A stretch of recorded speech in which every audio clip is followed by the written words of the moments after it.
सब प्रेम से बोलो गौरी पुत्र गणेश की जय। ओम नमः शिवाय। हर हर महादेव।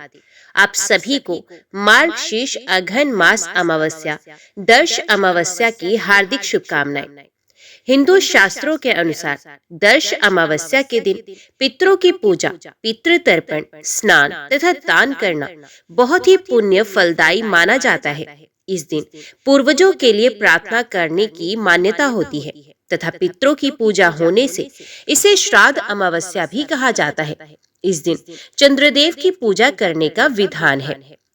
मान्यताओं के अनुसार अघन मास की दर्श अमावस्या के दिन पूरे मन से चंद्रमा की पूजा करने से हर इच्छा पूर्ण होती है। दर्श अमावस्या पर चंद्रमा पूरी रात गायब रहता है, अतः इस दिन सच्चे मन से की गई प्रार्थना चंद्रदेव अवश्य ही सुनते हैं। इस तिथि पितृदेव धरती पर आकर परिवार जनों को आशीर्वाद भी प्रदान करते हैं। अतः पितृ दोष से मुक्ति पाने के लिए इस दिन पितृ तर्पण, स्नान दान, गरीबों की सहायता करना बहुत ही पुण्य फलदायी माना जाता है। ज्योतिष एवं पौराणिक शास्त्रों के अनुसार चंद्रमा मन का कारक है, अतः दर्श अमावस्या के दिन चंद्रदेव का पूजन करने, उन्हें अर्घ्य देने से तनाव दूर होकर मानसिक शांति प्राप्त होती है। इस दिन पूजा पाठ, धार्मिक कार्यों में समय व्यतीत करना चाहिए तथा बुरे कर्मों से दूर रहना चाहिए। यदि आप जीवन में परेशानियों से घिरे हुए हैं या संघर्षपूर्ण जीवन जी रहे हैं तो दर्श अमावस्या का व्रत रखकर चंद्रमा का पूजन करने से जीवन सुखमय बनने लगेगा। जिनकी कुंडली में चंद्रमा कमजोर है उन्हें तो अवश्य ही दर्श अमावस्या के दिन का व्रत रखना चाहिए तथा चंद्रमा का पूजन भी करना चाहिए। ऐसा करने से जहां आपका भाग्य उदय होगा वहीं धन समृद्धि पाने के रास्ते भी खुलेंगे। अघन यानी मार्गशीर्ष मास भगवान श्री कृष्ण का माह माना जाता है। ये महीना भगवान श्री कृष्ण का स्वरूप ही कहा गया है, अतः पूरे महीने भर श्री कृष्ण की आराधना करने से जीवन में शुभ फल मिलते हैं। इस दिन पीपल या बरगद के वृक्ष में कच्चा दूध तथा जल मिलाकर चढ़ाने की मान्यता है तथा सायंकाल के समय वृक्ष के नीचे दिया जलाना चाहिए। इस दिन पितरों की तृप्ति के लिए खीर, पूरी तथा मिष्टान बनाकर दक्षिण दिशा में रखकर दीप जलाने से पितृ संतुष्ट होकर शुभ आशीष देते हैं। तो आज की वीडियो में आप श्रवण करेंगे दर्श अमावस्या की पौराणिक कथा। उम्मीद करती हूँ कथा का पूरा फल लेने के लिए आप कथा को शुरू से लेकर अंत तक जरूर श्रवण करेंगे, क्योंकि कथाओं का पूरा फल हमें कथाओं को संपूर्ण सुनने से ही मिलता है। आधा अधूरा छोड़ने से हम सिर्फ पाप के भागीदार बनते हैं। तो चलिए आज की इस कथा को हम शुरू करते हैं। ओम नमो भगवते वासुदेवाय नमः। एक समय की बात है, काशी के पास एक राजा का राज्य था, जिनकी 2 रानियां थी। बड़ी रानी राजा को बहुत प्रिय थी, वे दिन रात राजा के साथ ही रहती थी, जबकि छोटी रानी को राजा कभी भी पति का सुख और प्रेम नहीं देते थे, क्योंकि छोटी रानी बहुत ही धार्मिक स्वभाव की थी। वो प्रतिदिन घंटों घंटों तक भगवान के ध्यान पूजा में लीन रहती थी। आए दिन छोटी रानी का कोई न कोई व्रत रहता था। छोटी रानी सभी अमावस्या के व्रत पूरी श्रद्धा से करती थी। वो अमावस्या के दिन बड़ के पेड़ की पूजा करने जाती थी और कोरे कलश में जल भरकर बड़ के पेड़ के पास रख देती थी। साथ ही वे 4 देसी घी से चुपड़ी रोटियां, दूध, दही, छाछ और गुड़ भी बड़ के पेड़ के पास रखकर आती थी। छोटी रानी हर अमावस्या पर बड़ के पेड़ की पानी से सिंचाई करती, उस पर रोली बांधती, चावल चढ़ाती, पेड़ की 5 परिक्रमा लगाती, घी का दिया जलाती, मेहंदी काजल लगाती और उस वृक्ष को वस्त्र पे भी चढ़ाती थी। तो एक दिन बड़ी रानी और उसकी मुंह बोली बुआ ने छोटी रानी के खिलाफ राजा के कान भरने शुरू कर दिए। उन्होंने राजा से कहा कि छोटी रानी घंटों घंटों महल से बिना बताए बाहर रहती है। वो किसी पेड़ की पूजा करती है, ना जाने वे किसी जादू टोने में दिन रात व्यस्त रहती है। ये सुनने के बाद राजा ने छोटी रानी पर बहुत क्रोध किया और राजा की छोटी रानी से संबंध और अधिक खराब हो गया। ऐसे ही समय बीतने लगा। अमावस्या आई। इस दिन भी छोटी रानी बड़ के पेड़ की पूजा करके वहाँ देसी घी से चुपड़ी रोटियां, दूध, दही, छाछ, गुड़ और जल का कलश रख के आई हुई थी। इसी दिन राजा भी अपने कुछ सैनिकों के साथ जंगल में शिकार पर गया, पर शिकार की खोज में वे जंगल में ही खो गए। अब राजा भूख प्यास से तड़पने लगा। तभी उन्हें एक बड़ का पेड़ दिखाई दिया, जिसके नीचे देसी घी से चुपड़ी हुई रोटियां, दूध, दही, छाछ, गुड़ और जल का कलश रखा था। राजा ने तुरंत भोजन किया, पानी पिया, पर ना भोजन खत्म हुआ, ना ही कलश का जल खत्म हुआ। तो राजा के सभी सैनिकों, ऊंटों और घोड़ों ने भी उस कलश से पानी किया, भोजन किया, फिर भी वो भोजन पानी खत्म नहीं हुआ। राजा इस चमत्कार को देखकर हैरानी में महल में वापस लौट आए और सभी को ये घटना सुनाई। तब छोटी रानी की सेविका ने हिचकिचाकर कहा, राजा जी, छोटी मुंह बड़ी बात, पर वो छोटी रानी ही थी जो बड़ के पेड़ के नीचे ये सारी भोजन की सामग्री और जल का कलश हर अमावस्या को रखकर आती थी। तब राजा को अपनी भूल का आभास हुआ तो उसने बड़ी रानी के कान भरने वाली बुआ को निष्कासित करके काशी भेज दिया और पूरे राज्य में ये घोषणा की कि सभी लोगों के लिए अब से अमावस्या के व्रत करना आवश्यक होगा, ताकि सभी के घर सुख समृद्धि बनी रहे, सभी स्त्रियों का सुहाग अटल रहे। उस दिन से स्वयं राजा और बड़ी रानी भी छोटी रानी के साथ मिलकर अमावस्या के व्रत करने लगे और छोटी रानी को राजा का प्रेम और सम्मान भी मिला। तब से जो भी अमावस्या का ये व्रत करता है, उसके जीवन में कभी न खत्म होने वाली सुख समृद्धि और पारिवारिक सुख आ जाता है। उसका सुहाग सदा सुरक्षित और अटल रहता है। अब सुनिए अमावस्या कथा का महत्व, जिसे सुने बिना अमावस्या की कथा पूरी नहीं मानी जाती। सब प्रेम से बोलो, गौरी पुत्र गणेश की जय। ओम नमः शिवाय। हर हर महादेव। आनर्त नरेश ने भृतयज्ञ से कहा, ब्राह्मण, श्राद्ध के लिए और भी तो नाना प्रकार के पवित्र काल है, फिर अमावस्या को ही विशेष रूप से श्राद्ध करने की बात क्यों कही गई है? भृतयज्ञ ने कहा, महाराज, ये सत्य है कि श्राद्ध के योग्य और भी बहुत से समय है। मनवादी तिथि, युगादि तिथि, संक्रांति काल, व्यतिपात, गच्छछाया, चंद्र ग्रहण और सूर्य ग्रहण, इन सभी समयों में पितरों की तृप्ति के लिए श्राद्ध करना चाहिए। पुण्य तीर्थ, पुण्य मंदिर, श्राद्ध योग्य ब्राह्मण तथा श्राद्ध के योग्य उत्तम पदार्थ प्राप्त होने पर बुद्धिमान पुरुषों को बिना पर्व के भी श्राद्ध करना चाहिए। अमावस्या को जो विशेष रूप से श्राद्ध करने का आदेश दिया गया है, इसका कारण बताता हूँ, एकाग्रचित होकर सुनो। सूर्य की सहस्त्रों किरणों में जो सबसे प्रमुख है, उसी का नाम अमा है। उस अमा नामक प्रधान किरण के ही तेज से सूर्य देव तीनों लोकों को प्रकाशित करते हैं। उसी अमा में तिथि विशेष को चंद्र देव निवास करते हैं, इसलिए उसका नाम अमावस्या है। यही कारण है कि अमावस्या प्रत्येक धर्म कार्य के लिए अक्षय फल देने वाली बताई गई है। श्राद्ध कर्म में तो इसका विशेष महत्व है ही। अग्निश्वाद, बृहस्पत, आजुपय, सोमक, रश्मि, अपहत, आयुंतन, श्राद्ध भुक तथा नंदीमुख, ये 9 दिव्य पितर बताए गए हैं। आदित्य, वसु, रुद्र तथा दोनों अश्विनी कुमार भी केवल नांदी मुख पितरों को छोड़कर शेष सभी को तृप्त करते हैं। ये पितर गण ब्रह्मा जी के समान बताए गए हैं। अतः पद्म योनि ब्रह्मा जी उन्हें तृप्त करने के पश्चात सृष्टि कार्य प्रारंभ करते हैं। इनके सिवा दूसरे भी ऐसे मृत्यु पितर होते हैं जो स्वर्गलोक में निवास करते हैं। वे 2 प्रकार के देखे जाते हैं, एक तो सुखी हैं और दूसरे दुखी।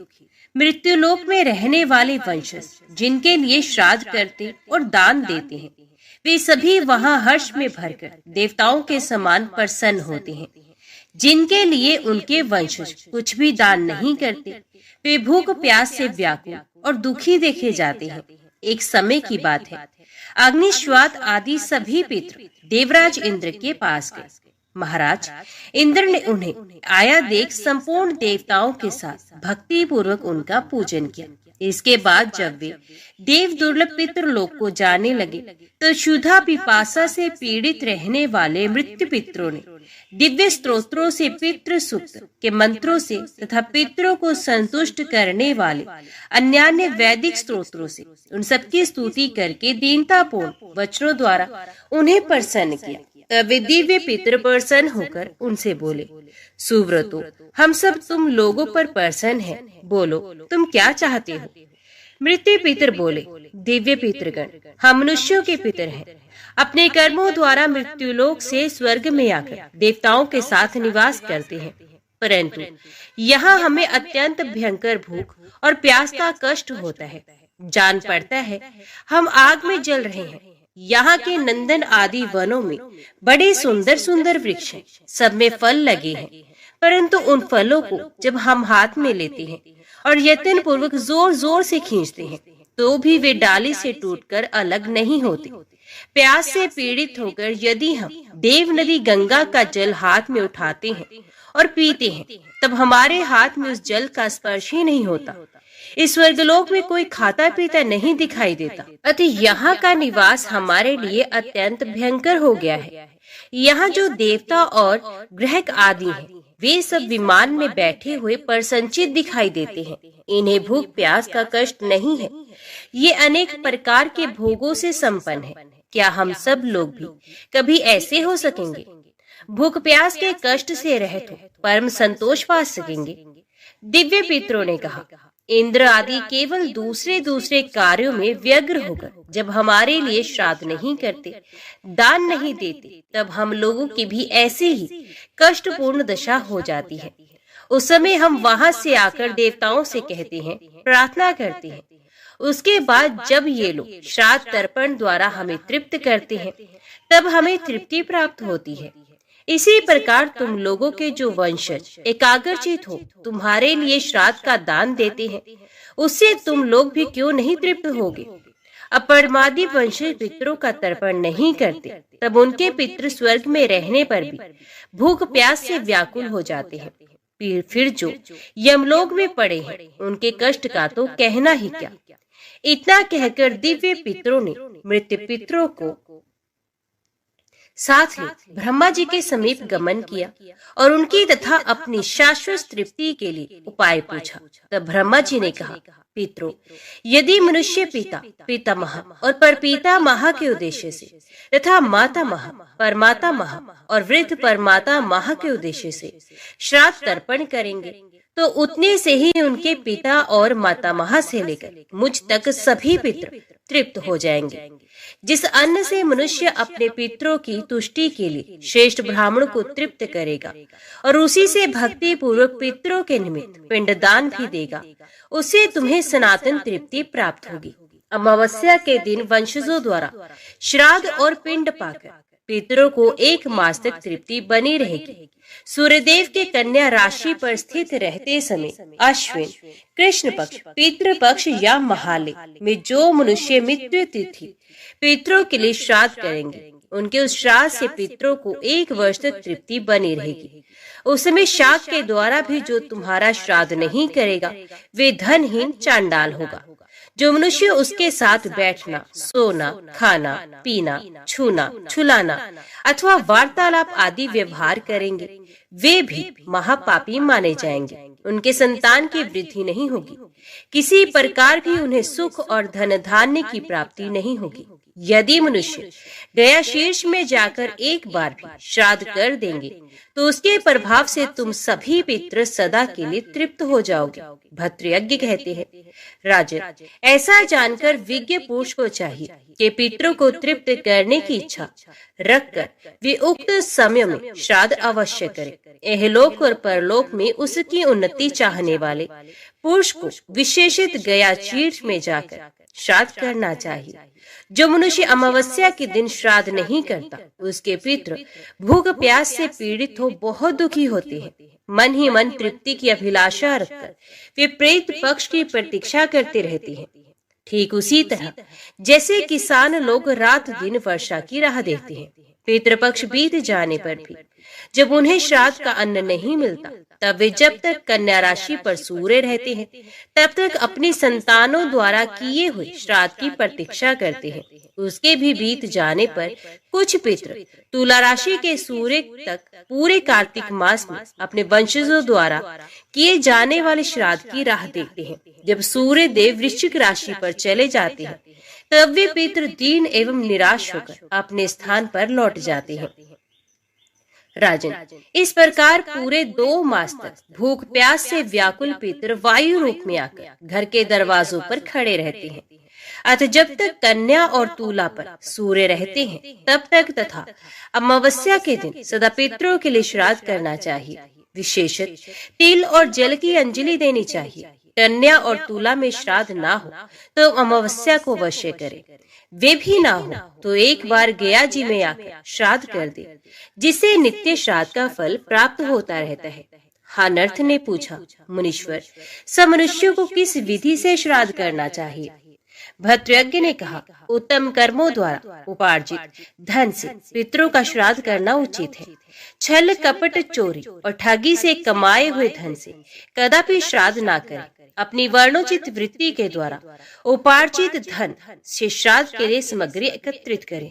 पहले संध्या काल आने पर काम क्रोध से रह एवं पवित्र हो श्राद्ध कर्म के योग्य श्रेष्ठ ब्रह्मचर्य परायण ब्राह्मणों को निमंत्रित करें। उनके अभाव में ब्रह्म ज्ञान परायण अग्निहोत्री वेद विद्या में निपुण गृहस्थ ब्राह्मणों को निमंत्रण दे, जिनका कोई अंग विकल न हो, जो निरोग आहार पर संयम रखने वाले तथा पवित्र हो। ऐसे ब्राह्मण श्राद्ध के योग्य बताए गए हैं। जो किसी अंग से हीन हो या जिनका कोई अंग अधिक हो, जो सर्वभक्षी हो, निकाले गए हो, जिनके दांत काले हो अथवा जिनके दांत गिर गए हो, जो वेद बेचने वाले और यज्ञ वेदी को नष्ट करने वाले हो, जिनमें वेद शास्त्रों का ज्ञान ना हो, जिनके नख खराब हो गए हो, जो रोगी, निर्धन, दूसरों की हिंसा करने वाले, दूसरे लोगों पर लांछन लगाने वाले, नास्तिक, नाचने वाले, सूदखोर, बुरे कर्मों में संलग्न, शोचाचार से शून्य, अत्यंत लंबे, अति दुर्बल, बहुत मोटे, अधिक रोम वाले तथा रोम रहित हो, ऐसे ब्राह्मणों को श्राद्ध में त्याग दे। जो पितरों का गौरव रखना चाहे उसे ऐसा अवश्य करना चाहिए। जो पराई स्त्री में आसक्त, शूद्र जातीय स्त्री से संपर्क रखने वाले, नपुंसक, मलिन, चोर, क्षत्रिय तथा वैश्य की वृत्ति वाले, माता पिता का त्याग करने वाले, गुरुस्त्रीगामी, निर्दोष पत्नी को छोड़ने वाले, कृतघ्न, खेती करने वाले, शिल्प से जीविका चलाने वाले, भाला बेचकर या भाला चलाकर जीने वाले, चमड़े के व्यापार से जीवन निर्वाह करने वाले तथा अज्ञात कुल वाले हो, ऐसे ब्राह्मणों को इस श्राद्ध में त्याग देना चाहिए। अब उन ब्राह्मणों का परिचय देता हूँ जो श्राद्ध कार्य में प्रशस्त माने गए हैं। त्रिणाचिकेत, नाचिकेत नामक विविध अग्नि का सेवन करने वाले, मधुवाता आदि 3 ऋचाओं का जप करने वाले, 6 अंगों के ज्ञाता, त्रिसुपर्ण नामक ऋचाओं का पाठ करने वाले, विद्या एवं व्रत को पूर्ण करने जो स्नातक हो चुके हो, वे धर्मद्रोण, धर्मशास्त्र के पाठक, पुराण वेदता, ज्ञानी, ज्येष्ठ मास के ज्ञाता, अथर्वशीर्ष के विद्वान, ऋतु काल में अपनी पत्नी के साथ सहवास करने वाले, उत्तम कर्मपरायण, तत्काल पात्र धो डालने वाले, अर्थात एक ही समय के लिए अन्न संग्रह करने वाले, शुक्ल, गौर वर्ण अथवा शुक्ल जाति, पुत्री के पुत्र, दामाद, भांजे, परोपकारी, मिष्टान खाने और पचाने में समर्थ, मीठे वचन बोलने वाले एवं सदा जप में तत्पर रहने वाले, ये सभी ब्राह्मण पंक्ति पावन जानने चाहिए। ये पितरों की तृप्ति करते हैं, इसलिए थोड़ी विद्या वाले होने पर भी कुल और आचार में जो श्रेष्ठ हो उन्हीं को श्राद्ध में नियुक्त करना चाहिए। इस प्रकार ब्राह्मणों का ज्ञान करके स्वभाव से उनके चरणों का स्पर्श करते हुए प्रणाम करें और विश्वदेव श्राद्ध के लिए 2 ब्राह्मणों को निमंत्रण दे। दाहिना घुटना पृथ्वी पर टेककर इस मंत्र का उच्चारण करें। मेरे द्वारा भक्ति पूर्वक बुलाए हो परम सौभाग्यशाली महाबली विश्वदेवगण इस श्राद्ध कर्म में पधारे, और हे ब्राह्मण देव, आप भी व्रत के भागी, क्रोध रहित, शोच प्रायण तथा ब्रह्मचर्य पालक हो। तत्पश्चात अपसव्य भाव से पितरों के लिए तथा माता महा आदि के लिए भी ब्राह्मणों को निमंत्रित करें। फिर पितृ भक्त पुरुष श्राद्ध से श्रद्धा से ब्राह्मणों का चरण स्पर्श करके कहे, विप्रवर, इस श्राद्ध कर्म में मेरे पिता पितामह तथा पर पितामह आप में स्थित होकर पधारे और आप भी ब्रह्मचर्य आदि व्रत का पालन करें। इस प्रकार पितरों और मातामह आदि का भी आवाहन करके घर आए। निमंत्रित ब्राह्मणों को उस दिन विशेष संयम में रहना चाहिए। यजमान भी शांत चित्त एवं ब्रह्मचर्य से युक्त रहे। वे रात बीत जाने पर प्रातः काल शयन से उठकर मनुष्य दिन भर किसी पर क्रोध न करे। उस दिन स्वाध्याय बंद कर दे और कोई कुत्सित कर्म अपने द्वारा ना होने दे। तेल लगाना, परिश्रम करना, सवारी या वाहन आदि को दूर से ही त्याग देना। तदंतर जब दोपहर बीतने पर कुतुब संज्ञक मुहूर्त आए, उस समय स्नान करके श्वेत वस्त्र धारण कर देवताओं और पितरों का तर्पण करने के पश्चात निमंत्रित ब्राह्मणों को भी संतुष्ट करे। उसके बाद उन्हें बुलाकर श्राद्ध प्रारंभ करे। पवित्र सुंदर एकांत गृह में, जिसमें दक्षिण दिशा की भूमि कुछ नीची हो, जहाँ पापी कुकर्मी मनुष्यों की दृष्टि न पड़े, श्राद्ध करना चाहिए। जिस श्राद्ध को रजस्वला स्त्री देख लेती है अथवा जिस पर किसी पतित मनुष्य या सुअर की दृष्टि पड़ जाती है, वे व्यर्थ हो जाता है। जिसमें बासी अन्न, तेल का बना हुआ पदार्थ अथवा केश आदि से दूषित भोजन परोसा जाए, वे श्राद्ध भी व्यर्थ हो जाता है। जिस श्राद्ध में अन्न का बलिवैश्व देव के अनुसार यथा योग्य विभाग ना किया गया हो, मौन व्रत का पालन ना हुआ हो अथवा दक्षिणा ना दी गई हो, वे श्राद्ध भी व्यर्थ होता है। जहाँ घर घराहट की ध्वनि, ओखली के कूटने का शब्द अथवा सूप के फटकने की आवाज होती है, वे श्राद्ध भी व्यर्थ हो जाता है। जिस श्राद्ध में रसोई तैयार करते समय कलह होता है, विशेषित पंक्ति भेद किया जाता है, जहाँ ब्राह्मण और यजमान ब्रह्मचर्य का पालन किए बिना ही भोजन करता तथा दान देता है, वे श्राद्ध भी सफल नहीं होता। जिन तिथियों में श्रद्धापूर्ण हृदय से स्नान करके पितरों के लिए दिया हुआ तिल मिश्रित जल भी उनके लिए अक्षय तृप्ति का साधक होता है, उनका वर्णन करता हूँ। अश्विन शुक्ल नवमी, कार्तिक की द्वादशी, माघ तथा भादो की तृतीया, फाल्गुन की अमावस्या, पोष की एकादशी, आषाढ़ की दसवीं, माघ की सप्तमी, श्रावण कृष्ण अष्टमी, आषाढ़, कार्तिक, फाल्गुन, चैत्र, ज्येष्ठ मास की पूर्णिमा, ये मनवादी तिथियां कही गई हैं। इनमें स्नान करके जो मनुष्य पितरों के उद्देश्य से तेल और कुश मिश्रित जल भी देता है, वे परम गति को प्राप्त होता है। कार्तिक शुक्ल नवमी तथा वैशाख शुक्ल तृतीया, माघ की अमावस्या और श्रवण की तृतीया, ये सतयुग, त्रेता, द्वापर और कलयुग की आदि तिथियां हैं। ये स्नान, दान, जप हो और पितृ तर्पण आदि करने पर अक्षय पुण्य उत्पन्न करने वाली और महान फल देने वाली होती हैं। जब सूर्य मेष राशि अथवा तुला राशि पर जाते हैं, उस समय अक्षय पुण्यदायक विशुभ नामक योग होता है। जिस समय सूर्य मकर और कर्क राशि पर जाते हैं, उस समय अयन नामक काल होता है। सूर्य का एक राशि से दूसरी पर जाना संक्रांति कहलाता है। ये सब स्नान, दान, जप और होम आदि का महान फल देने वाला है।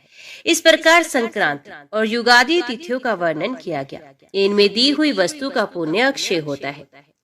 भद्रयज्ञ कहते हैं, राजन, ब्राह्मण के चरण का जल जो भूमि पर गिरता है, उससे उन सगोत्र पुरुषों की तृप्ति होती है जो पुत्रहीन रहकर मृत्यु को प्राप्त हुए हों। जब तक घर की भूमि ब्राह्मण के चरणोदक से भीगी रहती है, तब तक पितृगण पुष्कर पात्रों में जल पीते हैं। श्राद्ध करते समय पृथ्वी पर जो कुछ भी पुष्प, गंध, जल और अन्न गिरता है, उसे पशु, पक्षी, सर्प, कृमि और कीट योनि में पड़े हुए पूर्वज परम तृप्ति को प्राप्त होते हैं। अपने कुल में उत्पन्न हुए जो पुरुष अपमृत्यु से मरे हैं अथवा जो प्रेत भाव को प्राप्त हुए पूर्वज हैं, ये ब्राह्मणों के उच्चिष्ट पात्र धोने से गिरी हुई जूठन से तृप्त होते हैं। जो संस्कारहीन होकर मरे हैं अथवा जो कुलवती स्त्रियों का त्याग करने वाले हैं, उन चिष्ट भागी पुरुषों के लिए वे अन्न है जो कुशों पर बिखरा जाता है, उसे विक्रान कहते हैं। विक्रान देने से वे सबके सब तृप्त होते हैं। श्राद्ध कर्म में जो मंत्र, काल और विधि आदि की त्रुटि रह जाती है, उसकी पूर्ति पर्याप्त दक्षिणा देने से होती है। अतः विद्वान पुरुष को दक्षिणा रहित श्राद्ध कदापि नहीं करना चाहिए। श्राद्ध संबंधी दान देकर श्राद्ध कर्ता को और श्रद्धा अन्न भोजन करके ब्राह्मण को न तो स्वाध्याय करना चाहिए और न दूसरे ग्राम में ही जाना चाहिए। जो श्रद्धा अन्न भोजन करने वाला तथा श्राद्ध करता मनुष्य मैथुन का सेवन करता है, उसके पितृ 1 वर्ष तक वीर्य भोजन करते हैं, इसमें संदेह नहीं। जो अधम मनुष्य श्राद्ध करके अथवा श्रद्धा अन्न भोजन करके दूसरे ग्राम में जाता है, उसका वे श्राद्ध व्यर्थ हो जाता है।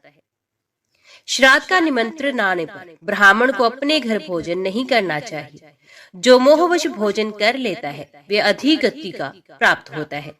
यजमान को भी श्राद्ध कर दोबारा भोजन नहीं करना चाहिए। जो दोबारा भोजन करते हैं वे निश्चय ही नरक में जाते हैं। जो श्राद्ध भोजन अथवा श्राद्ध दान करके युद्ध या कलह करता है तो यह संपूर्ण श्राद्ध को व्यर्थ करता है। कमल योनि ब्रह्मा जी ने श्राद्ध के योग्य ब्राह्मणों को निश्चय करते समय दोहित्र को प्रथम स्थान दिया। अतः दोहित्र यदि पवित्रता से रहित हीनांग अथवा अधिकांग भी न हो तो पितरों के संतोष के लिए उसे श्राद्ध में अवश्य सम्मिलित करे।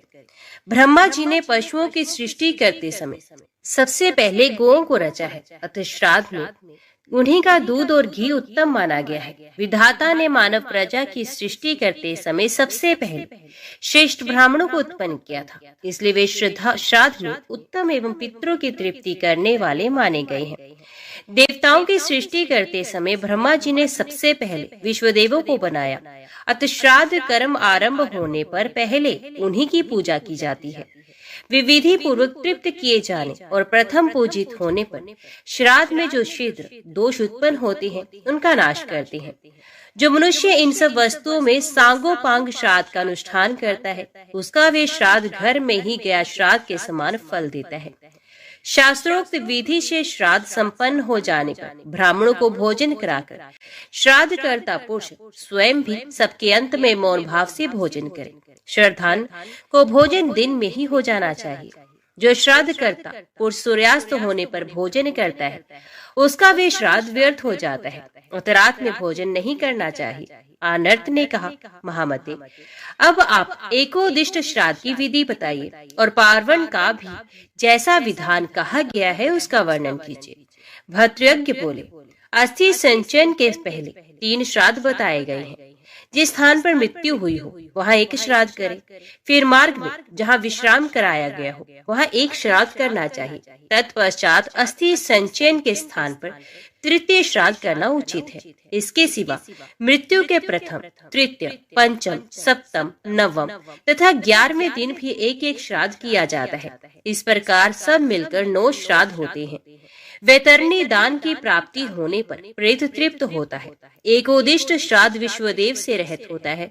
उसमें अग्निकरण की क्रिया भी नहीं की जाती। एकोदिष्ट बिना आवाहन के ही करना चाहिए। एक बार क्या तुम तृप्त हो गए हो, भोजन स्वादिष्ट लगा है इत्यादि रूप से तृप्ति विषयक प्रश्न करना चाहिए। फिर अभिरमतम कहकर ब्राह्मण का विसर्जन करना चाहिए, जिसका अग्रभाग कटा या फटा ना हो। ऐसे कुश पत्र को बीच से काटकर 2 तृण के रूप में कर लें और उसी को पवित्री बनाएं। एकोदिष्ट में ऐसे ही पवित्री बनाने का विधान है। आसन आदि के तर्पण करते समय संबोधन करके उच्चारण करना चाहिए। आसन आदि अर्पण करते समय इस प्रकार संबोधन करना चाहिए। तर्पण में पिता का पितृ शब्द के प्रथमांत रूप का प्रयोग करना चाहिए। संकल्प वाक्य में पितृ इस प्रकार का उच्चारण करना चाहिए और अक्षयोदक दिलाते समय पितु इस षष्ट्यंत रूप का प्रयोग करना उचित है। इसी प्रकार पिता का प्रयोग होता है। ऐसे स्थलों में सर्वत्र अमुक गोत्र इस प्रकार सवरांत उच्चारण करना चाहिए। तर्पण में गोत्र का संकल्प वाक्य में गोत्राह का ये और अक्षय वाक्य में गोत्सर्य का उच्चारण उचित है। ऐसे अर्घ्य आदि देते समय अमुक गोत्र के साथ अमुक शर्मण का प्रयोग करना चाहिए। तर्पण में शर्मा, संकल्प वाक्य में शर्मणे और अक्षयोदक त्याग के समय शर्मण का प्रयोग उचित है। इसी प्रकार माता के लिए आसन, तर्पण, संकल्प एवं अक्षय वाक्यों में माता, माता, मातृ और मातु का प्रयोग आवश्यक है। उसके साथ गोत्र का विशेष लगाने पर अमुक, गोत्रे, गोत्रा, गोत्राय तथा गोत्राय का प्रयोग करना उचित है। माताओं के नाम के साथ देवी का प्रयोग करना हो तो उक्त स्थलों में देवी, देवी, देव्य और देव्या का प्रयोग करना उचित है। इस तरह यथास्थान प्रथमा आदि विभक्तियों का प्रयोग होता है। प्रथमा, चतुर्थी और षष्ठी विभक्ति का यथावत प्रयोग श्राद्ध की सिद्धि के लिए आवश्यक है। जो श्राद्ध विभक्ति का ठीक प्रयोग किए बिना ही किया जाता है वे नहीं किए हुए के समान है। पितरों को उसकी प्राप्ति नहीं होती। अतः विज्ञ ब्राह्मण को प्रयत्न पूर्वक यथोक्त विभक्तियों के प्रयोग के साथ श्राद्ध विधि का अनुष्ठान करना चाहिए। तदंतर वर्ष के पश्चात सपिंडीकरण श्राद्ध का अनुष्ठान करना चाहिए। यदि वर्ष के भीतर कोई विवाह आदि अभ्योदिक कार्य आने वाला हो तो वर्ष पूर्ण होने के पहले ही सपिंडीकरण किया जाता है। सपिंडीकरण श्राद्ध पार्वणोक्त विधि से किया जाता है, किंतु इसमें विश्वदेवों का आवाहन आदि नहीं होता। प्रेत के पिता पितामह और परपितामह ये तीन उसके प्रधान देवता है। राजन, उसमें प्रेत के उद्देश्य से एक उद्दिष्ट करना चाहिए। प्रेत के लिए जो अर्घ्य पात्र निश्चित किया गया हो उसे लेकर उसके पिता आदि के तीनों अर्घ्य पात्रों में विधि पूर्वक उसका जल आदि डाले। इसी प्रकार प्रेत पिंड के 3 भाग करके तीनों पितृ पिंडों में एक एक भाग मिलाए। उस समय 2 मंत्रों का उच्चारण करता रहना चाहिए। तत्पश्चात पिता से लेकर परपितामह तक सबके लिए अवनेजन देकर उन्हें गंध पुष्प आदि सब कुछ निवेदन करें। चौथा अवनेजन पात्र ना दे। कोई प्रेत को लक्ष्य में ना रखकर चौथा अवनेजन भी देते हैं, परंतु ये मेरा मत नहीं। सपिंडीकरण के बाद श्याह तिथि और शास्त्रार्थ के लिए चतुर्थी तिथि को छोड़ और कभी एकोदिश श्राद्ध नहीं करना चाहिए। जो पिंडीकृत प्रेत के लिए पृथक पिंडदान करता है उसका भी श्राद्ध नहीं किए हुए के तुल्य है। ये वैसा करके पितृ हत्या के पाप का भागी होता है। जिसके पिता मर गए हों और पितामह जीवित हों वे पहले पिता का नाम लेकर फिर पितामह का उच्चारण करें। उस समय पितामह प्रत्यक्ष भोजन करके पिंड ग्रहण करें।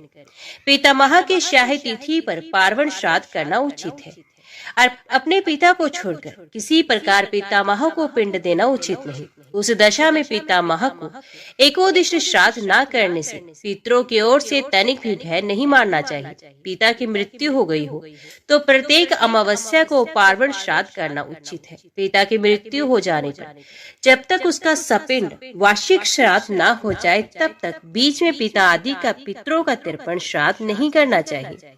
इस बीच में महाल्य आवे तो उसमें पितामह आदि का ही श्राद्ध करना उचित है, पितरों के साथ रखकर नहीं, क्योंकि पिता का स्पिंडीकरण न होने से पितरों की श्रेणी में उनका प्रवेश नहीं हुआ है। भद्रयज्ञ ये कहते हैं पितृ पिंडों के साथ प्रेत के पिंड का मेलन करने से प्रेत को सपिंड बनाया जाता है। इस कारण जब तक सपिंडता नहीं होती तब तक उसके प्रेत भाव की निवृत्ति भी नहीं होती। इसलिए मुनियों ने पिंडीकरण श्राद्ध को आवश्यक बताया है। जीव अन्यंतर जाकर जिस योनि में जन्म लेता है वहीं रहकर अपने पूर्व वंशजों द्वारा दी हुई प्रत्येक वस्तु को अपने वर्तमान शरीर के अनुकूल पदार्थ के रूप में प्राप्त करता है। आनर्थ ने पूछा, जिस मनुष्य का यहाँ कोई पुत्र नहीं उसका स्पिंडीकरण कैसे करना चाहिए? भद्रयज्ञ ने कहा, जिसका यहाँ कोई औरस पुत्र नहीं वे चारों पितरों में से चौथा कैसे हो सकता है? वे दूसरों द्वारा खींचतान में पड़कर इधर उधर ले जाया जाता है, इसलिए प्रेत कहलाता है। पुत्र, भाई अथवा उसकी पत्नी को ही उसका सपिंडीकरण श्राद्ध करना चाहिए, अन्यथा वे किसी तरह पितरों में मिलकर चतुर्थ स्थान नहीं प्राप्त करता। मनीषी पुरुष कर्मलोक की अपेक्षा क्षेत्रज आदि 11 प्रकार के पुत्रों को पुत्र का प्रतिनिधि बनाते हैं, अतः उन्हीं के द्वारा क्रिया करानी चाहिए। राजेंद्र, यदि समय पर प्रेत की उत्तर क्रिया सविधि ना हो सके तो प्रेत तत्व विनाशक नारायण बलि का अनुष्ठान करना चाहिए। जैसे अपमृत्यु को प्राप्त हुए अथवा आत्मघात करने वाले मनुष्यों के लिए ब्राह्मण द्वारा नारायण बलि का अनुष्ठान कराना आवश्यक होता है, उसी प्रकार उसका भी करना चाहिए। अनर्थ ने पूछा, महामती, मनुष्य यहाँ कैसे मृत्यु को प्राप्त होता है? किस कर्म से वे ये स्वर्ग या नर्क में जाता है अथवा महाभाग, कैसी उसकी मुक्ति होती है, ये सब मुझे विस्तार से बताइए। भद्रयज्ञ ने कहा, राजन, इस जगत में 3 प्रकार के मनुष्य होते हैं, धर्मी, पापी तथा ज्ञानी। इन तीनों की पृथक पृथक 3 गतियां मानी गई। धर्म से स्वर्ग, पाप से नरक और ज्ञान से मोक्ष की प्राप्ति होती है। श्री कृष्ण सहित धर्मपुत्र महाराज युधिष्ठिर ने शांतनु नंदन पितामह भीष्म से इसी विषय को इस प्रकार पूछा था। युधिष्ठिर ने पूछा, पितामह, यमलोक में कितने नरक बताए गए? उन सब में जीव किस पाप से जाते हैं? तो भीष्म जी ने कहा, वत्स, यमलोक में प्रधानत 21 नरक बताए जाते हैं। इनमें जीव अपने अपने कर्म के अनुसार जाते हैं। वहाँ चित्र और विचित्र नामक 2 लेखक हैं। चित्र सब प्राणियों का धर्म लिखते हैं और विचित्र यत्न पूर्वक सब पातकों का उल्लेख करते हैं। धर्मराज के 8 दूत हैं जो सदा अपने वश में आए हुए मनुष्यों को मृत्युलोक से यमलोक में ले जाते हैं। उनके नाम इस प्रकार है, कराल, विकराल, वक्रनास, महोदर, सौम्य, शांत, नंद और सुवाक्य। इनमें पहले के 4 दूत बड़े भयंकर बताए गए हैं। ये सब पापियों को यमलोक में ले जाते हैं। शेष 4 सौम्य रूप और सौम्य शरीर धारण करने वाले हैं। वे धर्मात्मा मनुष्यों को विमान द्वारा धर्मराज के नगर में ले जाते हैं। इन सबके असंख्य किंकर हैं। इनकी सहायता के लिए यम ने ज्वर से लेकर यक्षमा तक 108 रोग बनाए हैं। वे रोग ही पहले जाकर मनुष्य को अपने वश में करते हैं। तत्पश्चात यमदूत सब लोगों से अलक्षित रहकर वहां जाते हैं और नाभि के मूल भाग में स्थित हुए वायु रूपधारी सूक्ष्म शरीर अभिमानी जीव को लेकर यमलोक के मार्ग से जाते हैं। वहां पापी जीव को भी भूमि पर खड़ा करके पैदल चलाते हैं। यमलोक में जाने के 86,000 मार्ग हैं। उन सबसे पहले सबोर से बहती हुई वैतरणी नदी प्राप्त होती है, जिसके एक स्रोत में रक्त और तीखे अस्त्र शस्त्र बहते हैं। जो मनुष्य मृत्युलोक से ब्राह्मण को धेनुदान करते हैं, वे उसी की पूंछ पकड़कर उसी नदी को पार हो जाते हैं। दूसरे लोगों को वे 100 योजन विस्तृत नदी हाथों से ही तैरकर पार करनी पड़ती है। वैतरणी का दूसरा स्रोत जल में है। उस मार्ग से धर्मात्मा पुरुष ही यात्रा करते हैं। जो लोग मृत्यु काल में गोदान करते हैं, वे उसकी पूंछ पकड़कर वैतरणी के पार होते हैं। दूसरे गोदान रहत पुरुष अपनी बाहों से ही तैरकर उसे पार होते हैं। वैतरणी पार होने पर पापी और धर्मात्मा पुरुषों के मार्ग अलग हो जाते हैं। पापी पाप मार्ग से पैदल जाते हैं और धर्मात्मा धर्म मार्ग से श्रेष्ठ विमान पर बैठकर यात्रा करते हैं। वैतरणी के उस पार 5 योजन विस्तृत अस्पत्र नामक वन है, जो पापियों को महान दुख देने वाला है। वहाँ 1-1 वर्ष की 1-1 टहनी में लोहे के ही 100 पत्ते हैं, जो तलवार की तरह सबोर से मनुष्य के शरीर को छिन्न भिन्न कर देते हैं। जिन दुरात्माओं ने दूसरों का धन, पराई स्त्री का अपहरण किया हो, उनको अस्पत्र वन की यातना सहनी पड़ती है। 9 श्राद्धों से उसे छुटकारा मिलता है। उसके आगे बहुत ऊंचा सुविख्यात कूट शालमली है, जो सबोर से कांटों से भरा है। सदा निर्दयता पूर्ण बर्ताव करने वाले विश्वासघाती मनुष्य उस वृक्ष की डाल में नीचे मुंह करके लटका दिए जाते हैं और नीचे आग जलाकर उन्हें दिन रात संताप दिया जाता है। एकादश श्राद्ध करने पर उस कष्ट से छुटकारा मिलता है। वहां से आगे भयानक आकार वाला नरक है, जो तेल यंत्र के समान है। उसमें ब्रह्म हत्यारे तथा अन्यान्य पाप कर्मी जीव पेरे जाते हैं। द्वादशाह श्राद्ध एवं दान करने पे जीव को उस संकट से छुटकारा मिलता है। उसके बाद बहुत से लोहे के तपे तपाए खंबे खड़े किए गए हैं। पराई स्त्री से अनुरक्त होने वाले मनुष्य को उन खंभों का आलिंगन करना पड़ता है। मासिक श्राद्ध करने से जीव उस कष्ट से छुटकारा पाते हैं। उससे आगे लोहे के समान दाढ़ों वाले भयंकर कुत्ते खड़े रहते हैं, जो मांस भक्षी मनुष्यों को खाते हैं। तेरे पाक्षिक श्राद्ध करने पर उन्हें इस कष्ट से मुक्ति मिलती है। तदंतर लोहे की सी चोंच वाले कोय उपस्थित रहते हैं, जो मनुष्यों की आंखें नोच लेते या फोड़ देते हैं, जिन्होंने आसक्ति पूर्वक पराई स्त्रियों की ओर दृष्टिपात किया। द्वितीय मासिक श्राद्ध के द्वारा उस कष्ट से रक्षा होती है। तदंतर शालमली कोट और अन्य लोह कंटक है। चुगली करने वाले मनुष्य उनके बीच से ले जाए जाते हैं।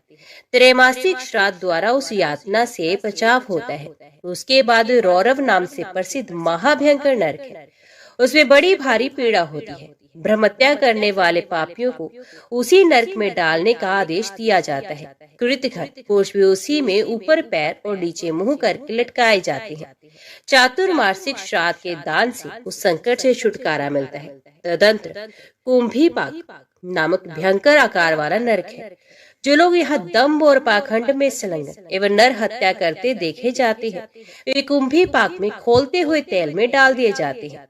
ऊर्ण षाण्मासिक श्राद्ध के द्वारा उपसे मुक्ति मिलती है। विश्वासघाती मानव रौद्र नरक में गिरते हैं और षाण्मासिक श्राद्ध के द्वारा उस संकट से छुटकारा पाते हैं। दूसरा नरक सांपों और बिच्छुओं से भरा है, जो इस संसार में पाखंड फैलाते हैं। वे नीच मनुष्य उसी में गिरते हैं। सप्तम मासिक श्राद्ध में दिए हुए दान के द्वारा उस संकट से मुक्ति मिलती है। उससे भिन्न संवर्तक नामक नरक बताया गया, जो वेदों को नष्ट करने वाले साधु पुरुषों के निंदक और दुरात्मा है। उनकी जीभ को आग में तपाए हुए सांसों द्वारा उखाड़ दिया जाता है। जो लोग अपना काम बनाने के लिए और दूसरों के लिए भी झूठ बोलते हैं, उनके सब अंगों को वहां कुत्ते नोच नोच कर खाते हैं।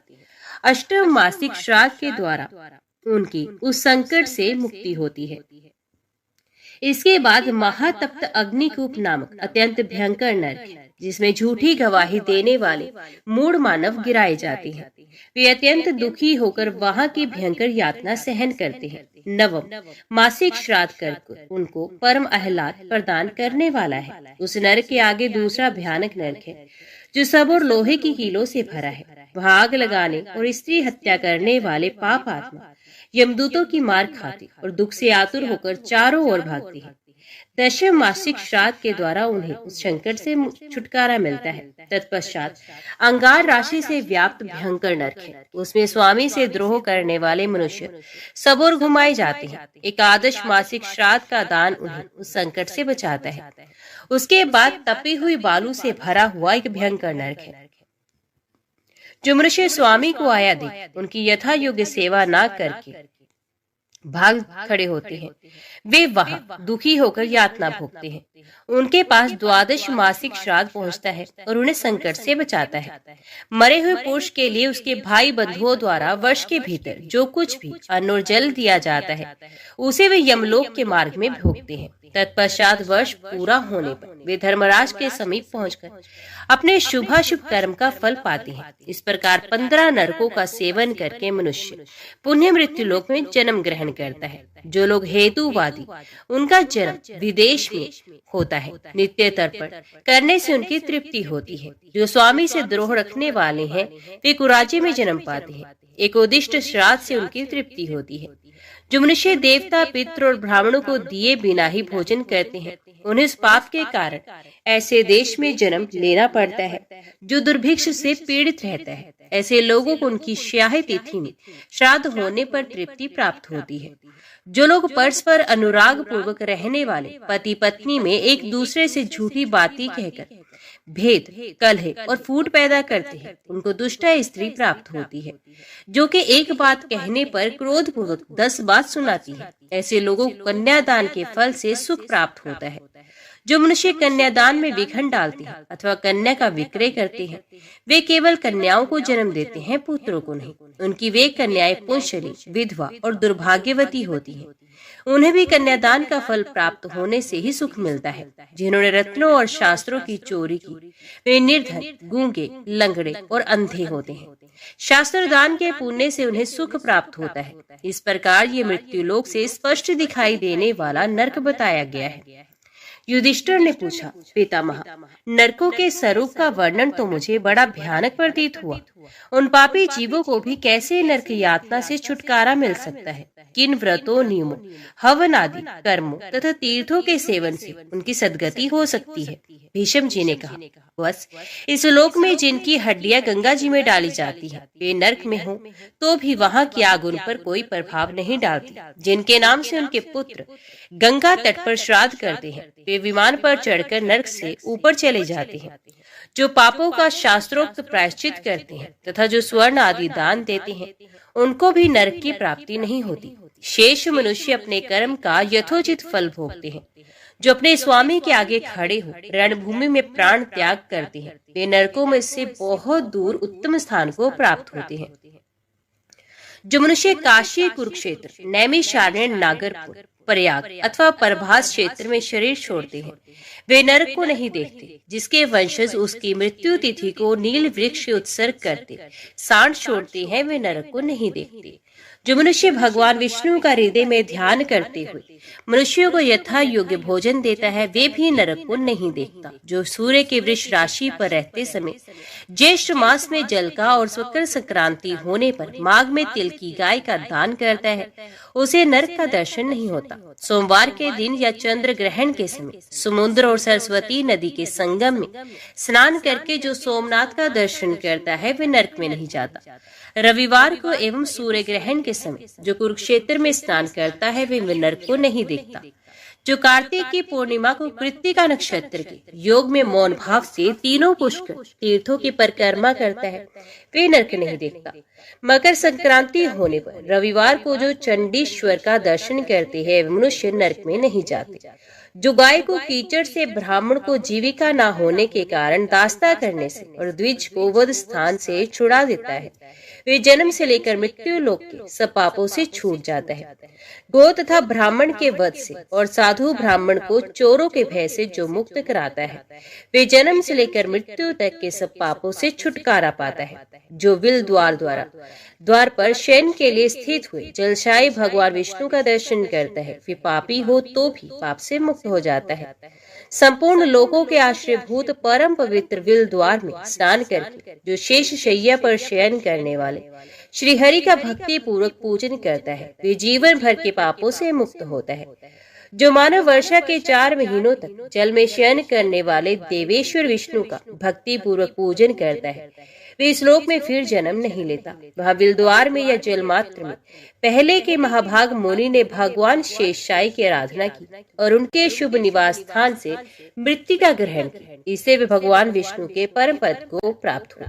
सब तीर्थों और संपूर्ण यज्ञों में जो फल प्राप्त होता है, वही फल चौमासे में भगवान शेषशायी की पूजा से भी प्राप्त होता है। गौशाला में मृत्यु को प्राप्त हुए मनुष्य जिस फल को पाते हैं, वही चौमासे में जलशायी की पूजा से भी पा लेते हैं। उन देवादिदेव निर्गुण, गुण स्वरूप, अव्यक्त, अप्रमेय, सर्वदेव में सर्वेश्वर, सबके एकमात्र आवास था तथा संपूर्ण भूतों की आत्मा श्री हरि को नमस्कार है। उन भगवान श्री विष्णु के शयन और बोधन की इन दिन एकादशी तिथि में जो कुछ भी उत्तम कर्म किया जाता है, वे अविनाशी होता है। उस दिन जो अन्न खाता है, वे मनुष्य पापात्मा होता है। अतः विज्ञ पुरुष को अन्य एकादशी तिथियों के आने पर भी प्रयत्न पूर्वक अन्न से बचना चाहिए। ऋषि बोले, सूत जी, शंख चक्र गदा धारण करने वाले देव देवेश्वर भगवान विष्णु के शयन करने पर जो कोई भी पालन करने योग्य नियम व्रत आदि हो, उसे हमें बताइए। सूत जी ने कहा, ब्राह्मणों, भगवान विष्णु के शयन करने पर चातुर्मास से जो कोई नियम पालित होता है, वे अनंत फल देने वाला होता है, ऐसा ब्रह्मा जी का कथन है। अतः विज्ञ पुरुष को सर्वथा प्रयत्न करके कोई नियम ग्रहण करना चाहिए। विप्रवरों, भगवान विष्णु के संतोष के लिए नियम जप, होम, स्वाध्याय अथवा व्रत का अनुष्ठान अवश्य करना चाहिए। जो मानव भगवान वसुदेव के उद्देश्य से केवल शाकाहार करके वर्षा के 4 महीने व्यतीत करता है, वे धनी होता है। जो भगवान विष्णु के शयन काल में प्रतिदिन नक्षत्रों का दर्शन करके ही एक बार भोजन करता है, वे धनवान, रूपवान और माननीय होता है। द्विजवरों, जो एक दिन का अंतर देकर भोजन करते समय चौमासा व्यतीत करता है, वे सदा वैकुंठ धाम में निवास करता है। जो जनार्दन के शयन करने पर 6ठे दिन भोजन करता है, वे राजसूय तथा अश्वमेध यज्ञ का संपूर्ण फल पाता है। जो सदा 3 रात उपवास करके 4थे दिन भोजन करते हुए चौमासा व्यतीत करता है, वे संसार में फिर किसी प्रकार जन्म नहीं लेता। जो श्री हरि के शयन काल में व्रतपरायण होकर चौमासा व्यतीत करता है, वे अग्निष्टोम यज्ञ का फल पाता है। जो भगवान मधुसूदन के शयन करने पर अयाचित अन्न का भोजन करता है, उसको अपने भाई बंधुओं से कभी वियोग नहीं होता। जो वर्षा के 4 महीने तक तैल और घी लगाना छोड़ दे, वे स्वर्गीय भोग का भागी होता है। जो मानव ब्रह्मचर्य पालन पूर्वक चौमासा व्यतीत करे, वे श्रेष्ठ विमान पर बैठकर स्वेच्छा से स्वर्गलोक में जाता है। जो चौमासे भर नमकीन वस्तु एवं नमक को छोड़ दे, उसके सभी कृतकर्म सफल होते हैं। जो चौमासे में प्रतिदिन स्वाहांत विष्णु सूक्त के मंत्रों द्वारा तिल और चावल की आहुति देता है, वे कभी रोगी नहीं होता। जो चातुर्मास्य में प्रतिदिन स्नान करके भगवान विष्णु के आगे खड़ा हो पुरुष सूक्त का जप करता है, उसकी बुद्धि बढ़ती है। जो अपने हाथ में फल लेकर मौन भाव से भगवान विष्णु की 108 परिक्रमा करता है, वे पाप से लिप्त नहीं होता। जो अपनी शक्ति के अनुसार चौमासे में विशेषत कार्तिक मास में श्रेष्ठ ब्राह्मणों को मिष्ठान भोजन कराता है, वे अग्निष्टोम यज्ञ का फल पाता है। जो वर्षा के 4 महीनों तक नित्य प्रति वेदों के स्वाध्याय से भगवान विष्णु की आराधना करता है, वे सर्वदा विद्वान होता है। जो चौमासे भर भगवान के मंदिर में रात दिन नृत्य गीत आदि का आयोजन करता है, वे गंधर्व भाव को प्राप्त होता है। यदि 4 महीनों तक नियम पालन करना संभव न हो तो एक कार्तिक मास में ही सब नियमों का पालन करना चाहिए। जो ब्राह्मण संपूर्ण कार्तिक मास कास मास शौर कर मधु दोबारा भोजन और मैथुन छोड़ता है, वे पूर्वोक्त सभी नियमों का फल पाता है। जिसने कुछ उपयोगी वस्तुओं को चौमासे भर त्याग देने का नियम लिया हो, उसे वे वस्तुएं ब्राह्मण को दान करनी चाहिए। ऐसा करने से ही वे त्याग सफल होता है। जो मनुष्य नियम व्रत अथवा जप के बिना ही चौमासा बिताता है, वे मूर्ख है। श्रावण में कृष्ण पक्ष की द्वितीया को श्रवण नक्षत्र में प्रातः काल उठे, पापी पतित और मलेच्छ आदि से वार्तालाप न करें। फिर दोपहर में स्नान करके धूले वस्त्र पहनकर पवित्र हो जलाशय श्री हरि के समीप जाकर बोले, श्रीवत्स चिन्ह धारण करने वाले लक्ष्मीकांत श्रीधाम श्रीपति अविनाशी परमेश्वर, धर्म अर्थ एवं काम देने वाला मेरा गृहस्थ आश्रम नष्ट न हो, मेरे माता पिता नष्ट न हो, मेरे अग्निहोत्र गृह की कभी अग्नि न बुझे, मेरी स्त्री से संबंध विच्छेद न हो। देव, जैसा आपका शयन गृह लक्ष्मी जी से कभी शून्य नहीं होता, उसी प्रकार प्रत्येक जन्म में मेरी भी छया धर्मपत्नी से शून्य न रहे। द्विजवरो, ऐसा कहकर अर्घ दे अपनी शक्ति के अनुसार ब्राह्मण की पूजा करें। इसी प्रकार भाद्रपद, अश्विन और कार्तिक मास में भी जलशायी जगदीश्वर का पूजन करें। खारी वस्तु और नमक से रहित अन्न भोजन करें। व्रत समाप्त होने पर श्रेष्ठ ब्राह्मण को भक्ति पूर्वक दान दे, जो धान्य, शैया, वस्त्र तथा स्वर्ण दक्षिणा में दे। जो मनुष्य एकाग्रचित हो इस प्रकार भली भांति व्रत का पालन करता है, उसके ऊपर जलशायी जगत गुरु भगवान विष्णु बहुत संतुष्ट होते हैं। किसी भी जन्म में उसकी छैया धर्मपत्नी से शून्य नहीं होती। जानकर या अनजाने में 8 मास तक किए हुए सब पाप को वे तत्काल व्रत नष्ट कर देता है। जो पुत्र हीना काक वंद्या अथवा विधवा स्त्री एकाग्रचित हो इस व्रत का पालन करती है, उसके ऊपर प्रसन्न हो जगन्नाथ सदा शुद्धि प्रदान करती है। उसकी बुद्धि कभी पाप में नहीं लगती, कभी काम भावना से कलंकित नहीं होती। कुमारी कन्या भी यदि इस व्रत का पालन करे तो उसे कुलीन एवं रूपवान पति की प्राप्ति होती है। जो मनुष्य इस व्रत का निष्क्रिय देता मूल्य चुकाता है, वे भी चातुर्मास्य के नियमों का फल पाता है। ओम नमः शिवाय, हर हर महादेव। आज की वीडियो में इतना ही। उम्मीद करती हूँ वीडियो आपको पसंद आई होगी। वीडियो पसंद आई हो तो वीडियो को लाइक और चैनल को सब्सक्राइब जरूर कीजिएगा। ओम नमः शिवाय लिखकर कमेंट बॉक्स में अपनी हाजिरी और अपने सुझाव देना ना भूलेगा। तो मिलते हैं अगली कथा अगली वीडियो के साथ। तब तक के लिए देखते व सुनते रहिए। जय मां कंजर, जय माता दी।